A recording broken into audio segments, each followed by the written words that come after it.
Like, subscribe, comment, hit that like button. Now let's get into this shit right here. Yeah.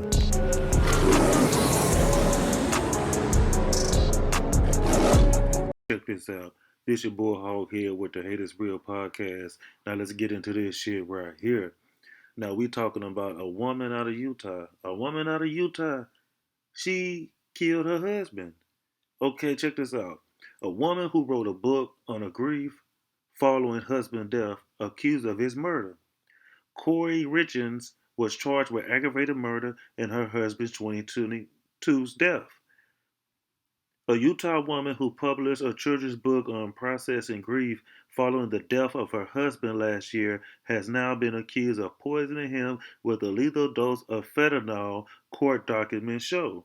What the hell was this damn Utah woman thinking? She act like she was tired of this man. Like, fuck it, she gonna put him out of his misery. Like, damn. Corey Richards 33 faces charges including aggravated murder in connection with the death of her husband, Eric Richards, 39, who was found dead at the front of their bed on March 4th, 2022, according to the probable cause statement in the charging document. While appearing on a Good Things Utah segment last month on Salt Lake ABC affiliate KTVX to promote her new children's book, so she trying to promote a children's book off the death of her husband, and she hit her husband with a lethal dose of fentanyl. She did it. She took her kid's father away from them and took her kid's father away from his family. You feel me? She's tripping. It said her husband, Corey Richards, said her husband died unexpectedly. He did die unexpectedly. They just found out he died from a lethal dose of fentanyl. Okay, prosecutors allege that Eric Richards was poisoned by a lethal dose of fentanyl on the night of March 3rd, 2022, according to the charging document. So that lets you know that she tried to make it look like he just passed away. But you know what? The medical examiner, once they do the testing, they already know what the fuck was going on. So they, talk to the detectives and let them know what the situation was. So they had to play the situation out and investigate it. And when they found out that, it was a good way to go ahead and make the arrest, they arrested her ass. This bitch is crazy. Corey Richards allegedly told police following his death that they were celebrating her closing on a house for her business that night, and she made Eric a Moscow mule in the kitchen and brought it to the bedroom when Eric consumed it while sitting in bed, according to probable cause statement. Damn. They usually voodoo the spaghetti or some type of shit. But you know what? She said, hey, I'm closing in on this house. You gotta go. She allegedly said she went to sleep with one of their children who was having a night terror and returned to her and her husband's bedroom around 3 a.m. You know, you was terrorizing your goddamn husband. You set that shit up. You was the terror. You feel me? Where she found him cold to the touch, according to charging documents. Corey Richardson was supposedly attempting to perform CPR. She was supposedly trying to give him CPR. So she really wasn't even trying to give him CPR. She really wasn't even trying to resuscitate him.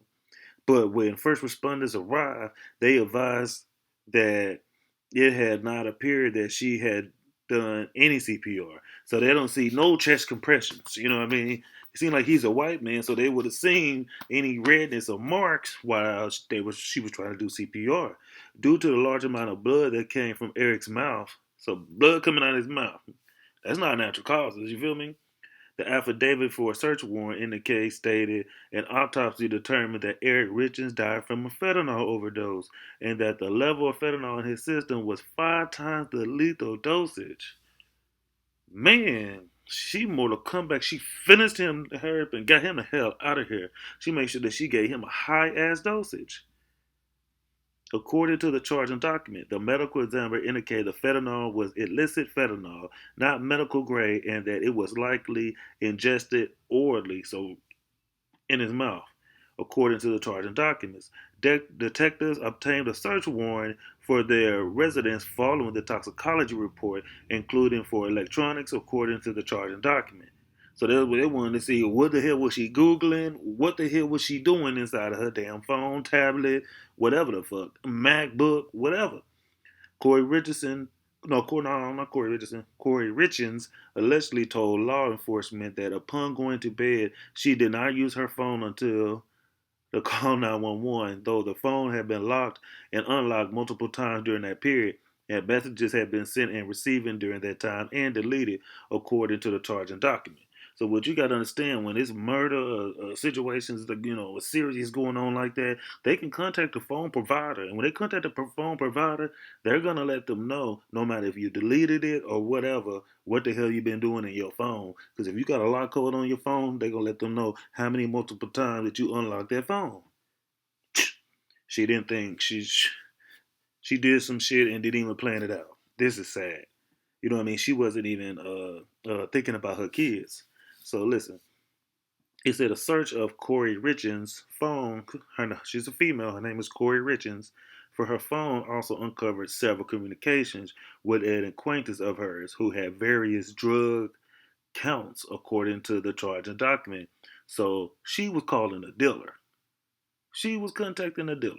That's what was going on to go ahead and get the drugs. She know what she wanted. She wanted some fentanyl. She know how much fentanyl she wanted. The overdose. Her husband.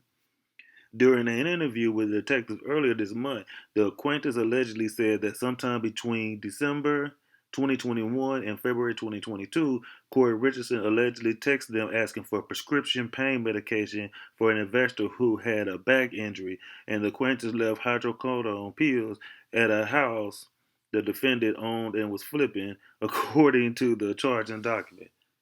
This is crazy. About 2 weeks later, Corey Richards allegedly contacted the acquaintance again because her investor wanted something stronger and asked for some of the Michael Jackson stuff. So this bitch says she wants some shit stronger that she could get to her husband so it'll take him out like Michael Jackson. This bitch is wild. This bitch is pulling her hair out. She's clueless. You feel me? The charging document stated the acquaintance allegedly procured 15 to 30 fentanyl pills in exchange for $900 on February 11th, according to the charging document. 3 days later, following Valentine's Day dinner at their home, Eric Richards became very ill and believed that he has been poisoned, the charging document said. So he let somebody know that he was poisoned. And then she gonna come out with a children's book like she really doing something, you feel me? So she was gonna try to make it like it's all about me. She trying to be like Maya, all about me. You see my career fucking stop. Okay, so check this out. According to the search warrant, it said Eric told a friend that he thought his wife was trying to poison him. So that's a witness. She tripping. So she still wanted to go through with it while he still was alive, and he told a friend that, you know what, I think my wife was trying to poison me. According to the search warrant, Eric Richards took one bite of a sandwich his wife bought him that Valentine's Day and broke into hives and couldn't breathe. He reportedly used an EpiPen and took Benadryl and passed out. When he woke up, he immediately called his business partner about the incident. The search warrant stated he should have left her. Man, I would have packed my bags up immediately and fucking left. He knew that something was not right and something was beyond scarce around this female. He knew that she was trying to kill him. So you just gonna let her kill you like that? Corey Richards allegedly contacted the acquaintance about 2 weeks later asking for $900 of fentanyl pills, which were procured on February 26, 2022. The charging documents say 6 days later. So she got the dosage of fentanyl on February 26, 2022. 6 days later, on March 4th, 2022, Eric was found dead, fentanyl overdose. Corey Richards has also been charged with 3 counts of possession of drugs with intent to distribute. So she bought the drugs from him and then turned into a drug dealer and killed him. So it said that she had 3 kids. They both had 3 kids. So you know what? There's no winners. She's not going to get the kids. She's out of there. She's a drug dealer / I killed my husband. This is so sad. You feel me? What the hell is going on in Utah? I thought Utah had strict ass rules. You feel me? But you know what? My condolences to the family. But this lady is beyond crazy. She killed her husband, came out with a children's book about grief, about what she went through, about losing her husband. This situation is sad, and this bitch got loose screws. You feel me? But this your boy Hog here with the Haters Real podcast. Get at your boy. Yeah. Hey, this your boy Hog here with the Haters Real podcast. Now let's get into this shit right here. Yeah.